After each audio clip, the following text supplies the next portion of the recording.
Welcome to Your Vote, the St. Joseph News Press Now's coverage of the upcoming municipal election. I'm local government reporter Quinn Ritzdorf, and we are continuing our Q&A series with the at-large council candidates. And with us is Kent Spanky Odell. Thanks for doing this. Thanks for having me, brother. All right, we'll jump right in. First question, I-229, everyone's talking about it. It's not the council's decision, but you guys do get to offer input. What do you want to be done to I-229? Well, the very beginning when I got elected 2 terms ago, I was on the MPO. I was put on the MPO because I worked out of the local 579 Labor's Hall here, and I virtually built the entire 229. I've been on the MPO and been fighting to keep the bridge because the value of the usage that it's used from not just the city, but from a lot of the local urban farmers. And the thing is a lot of people out east don't really care too much for it, and they kind of think that a change is going to make it better. But unless you live in North End and South End, where you virtually use it every day, or you're one of these farmers that go into the AGP or Lifelines or Triumph or something like that, it basically is a lifeline. It's a shortcut and easy access to this end of town, and we use it quite often. It's a very valuable piece of highway, and it needs to stay exactly where it's at. They're exaggerating on the numbers because, again, I was a contractor in the day, and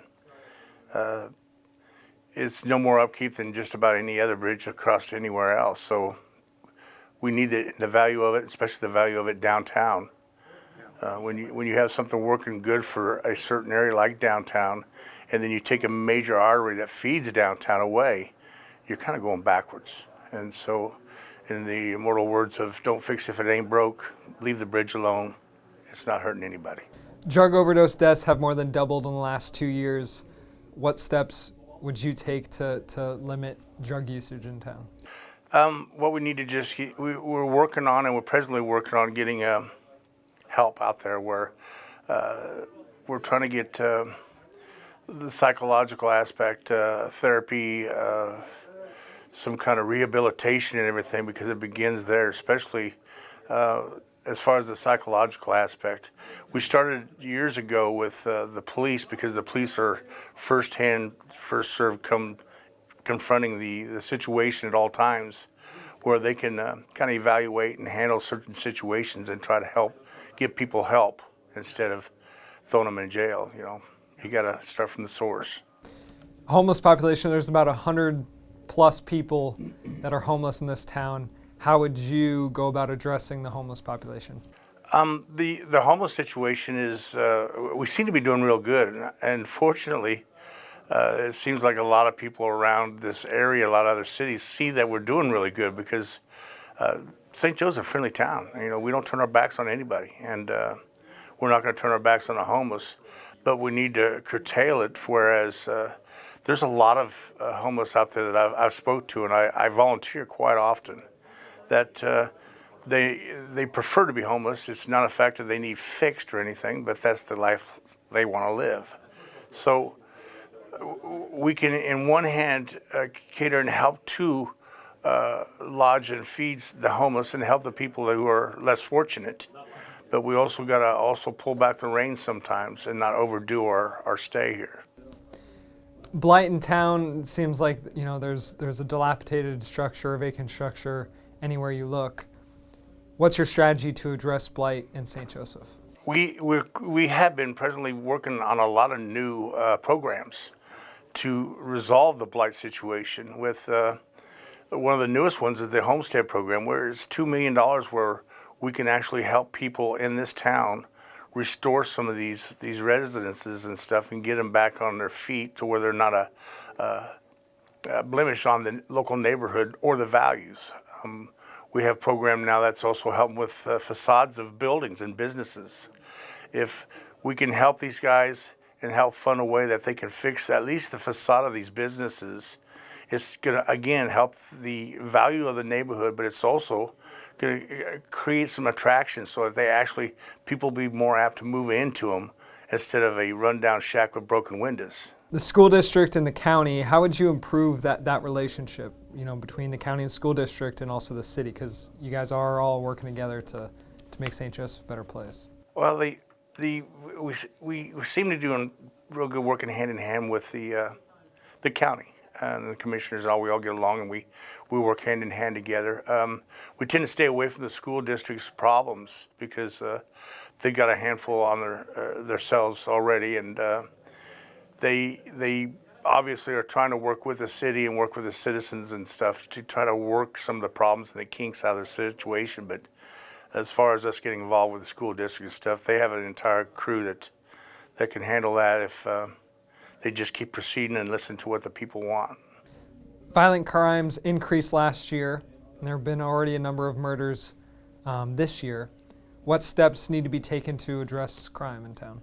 You know, a lot of crimes were because people are backed into corners. You know, just about anybody will tell you, you know, you back me in a corner and you take away food from my family, I'll do whatever I can do to feed them.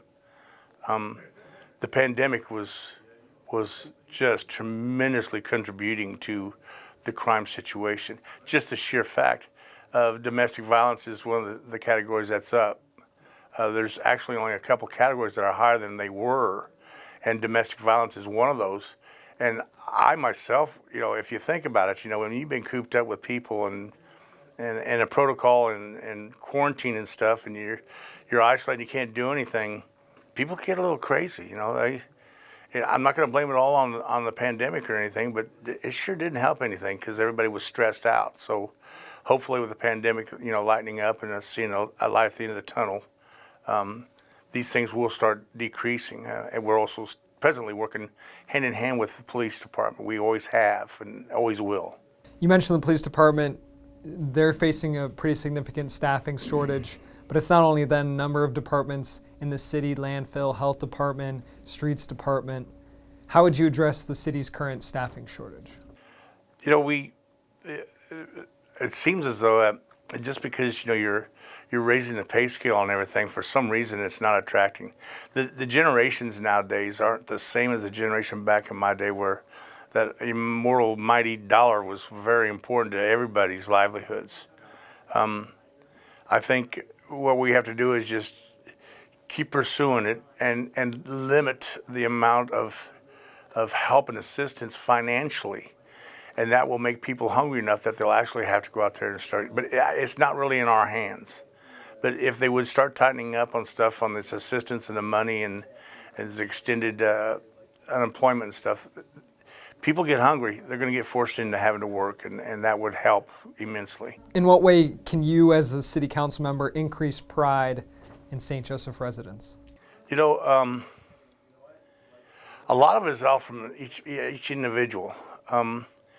If your attitude is that you're looking at the negative and you always want to see the bad, nothing's going to happen out of that. Everybody has to kind of chip in their own and see that, you know, we are progressing. We're making leeway, and that we need to have more of a positive aspect as far as, because there's a lot of other municipalities and cities that are way worse than we are. And start taking a little pride. They keep mentioning the All-American City. Well, back when we were an All-American City, people took pride in this town. And from what I see, the improvements, there's no reason why they should now. You know, it is what you put into it. And so people need to start rallying and maybe even start assisting and helping assist in making this town better. The city's getting its second installment of $19 million of American Rescue Plan Act funds. What would be the first thing you would want to spend that money on? I would love to see some way that we can initiate a big portion of that fund to go back to small business. And I'm sure there is a way, maybe with looking at maybe the gross incomes of the success these companies had before pandemic. The money is supposed to be evaluated and distributed to people that took the hits. And there's nobody worse in this town than the small business who took hits. I don't care what business it is, nobody prospered off this. And if there was some way that they could allocate money to small business who were actually in business before the pandemic hit, and allocate small funds, just anything, to help them kind of recover from what the 2 years of there's words I could use, but I don't want to use them, but just the worst 2 years that I myself have ever experienced in my entire life. That was a nightmare. My last question here, city's population declined by 5,000 in the last 10 years. What's your strategy to regrow the city's population? Is this my last question? Yeah. The city is making progress. We are improving. We're paving streets that have never been paved. Our parks are improving fist over fist. We are applying a lot of amenities to the younger generation and to the younger families, be it parks or be it amenities in the parkway system. We're doing as much as we can possibly do, and focusing on making this place more interesting, giving families and young generation more amenities, more things to do. And you can see these by splash parks with small families and parks, playgrounds and vacant parks that have been sitting lame for decades. Disc golf. Disc golf costs us $25,000, and look at the use that thing's getting. There's a lot of things that we keep on adding, and more things that we need to keep adding to kind of give interest. But overall, listen, if corporations can see and invest over $400 million into their businesses, their corporations in this town, they see the same thing that I do. There is promise in this town, and there is progress being done in this town. And the thing is we just got to keep on striving and keep on pushing and just make it better for everybody that's involved, and all the citizens and all the taxpayers. Those are all the questions I had. Is there anything else you wanted to say or add? Everybody keeps talking about change. Change, if it's helping improve what we have, I'm game for. But as far as I'm concerned, this town is making progress. And if we go and eliminate all the people who've helped do what we're doing, with everything that's been thrown at us, like 2 years of pandemic, 2 major floods. I remember an ice storm that knocked us on our heels for about 2 or 3 months, not too long ago. But the things that the 4-year term that we have had to deal with and still get done with what we've done, to me, I think they ought to give everybody a second round of this time. Let us focus on actually everything on the city and not on pandemics and diseases and floods, and see what we can do.